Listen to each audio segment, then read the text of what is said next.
आदिदेव नमस्तुभ्यं प्रसीद मम भास्कर दिवाकर नमस्तुभ्यं प्रभाकर नमोऽस्तु ते आदिदेव नमस्तुभ्यं प्रसीद मम भास्कर सप्तास्वरथमारूढं प्रचण्डं कश्यपात्मजं श्वेतपद्मधरं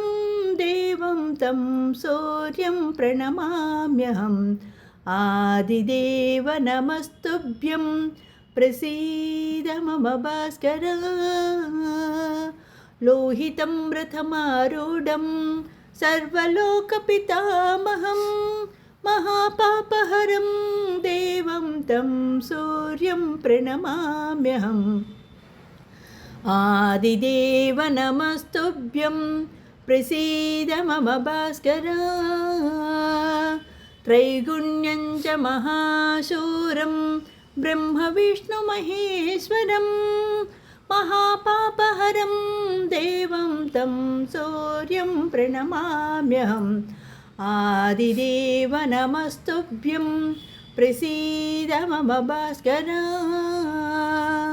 बृंहितं तेजसां पुञ्जं वायुमाकाशमेव च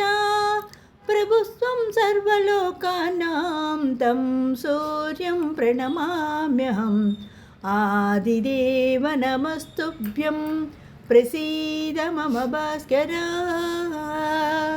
बन्दूकपुष्पसङ्कासं हारकुण्डलभूषितम् एकचक्रधरं देवं तं सूर्यं प्रणमाम्यहम् आदिदेव नमस्तुभ्यं प्रसीद मम भास्कर तं सूर्यं जगत्कर्तारं महातेजः प्रदीपनं महापापहरं देवं तं सूर्यं प्रणमाम्यहम् आदिदेव नमस्तुभ्यं प्रसीद मम भास्कर तं सूर्यं जगतां नाथं ज्ञानविज्ञानमोक्षदं महापापहरं देवं तं सूर्यं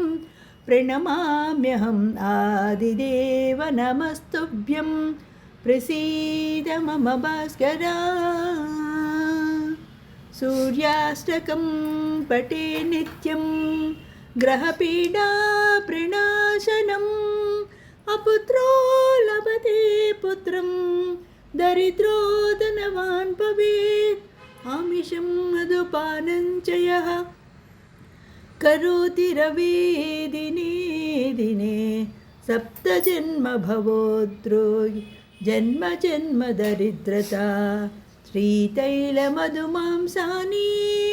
यश्चजन्ति रवे दिने नव्याधिशोकदारिद्र्यं सूर्यलोकं च गच्छति